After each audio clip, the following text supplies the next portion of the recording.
श्री वटवृक्ष स्वामी समर्थ मंदिरमध्ये शनिवारी रोजी सकाळी 10 वाजल्यापासून हजारो लोकांनी स्वामी समर्थांचे दर्शन घेतले। उद्या होळी सण असल्याने स्वामी समर्थ मंदिर परिसरात स्वामी समर्थ महाराजांचे दर्शन घेण्यासाठी गर्दी झाली। श्री स्वामी समर्थ मंदिरामध्ये आरती अभिषेक करण्यात आला। भक्तांसाठी मंदिर समितीच्या वतीने रांगेत दर्शन व्हावे म्हणून चांगली सोय करण्यात आली, अशी माहिती देवस्थानचे चेअरमन महेश इंगळे यांनी दिली। नमस्कार, श्री स्वामी समर्थ।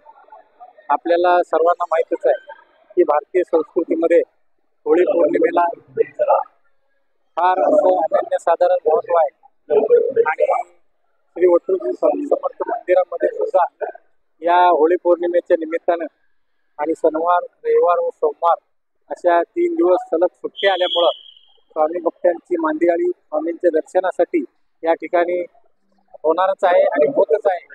आणि गेल्या वर्षीचा अनुभव पाहता यावर्षी देखील श्री वटवृक्ष स्वामी महाराज देवस्थानच्या समितीने आपल्या समितीने विविध प्रकारच्या सोयी सुविधा स्वामी भक्तांना देण्यात आलेले आहेत।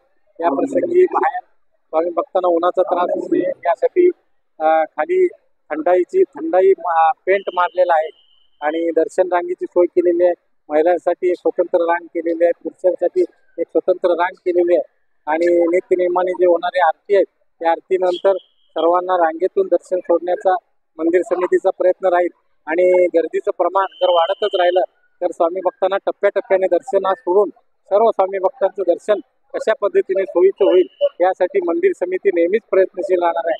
तरी वारंवार अक्कलकोटला येऊन स्वामींचं दर्शन घेऊन आपलं जीवन कृतार्थ करून घ्यावं असं या प्रसंगी मी सांगतो।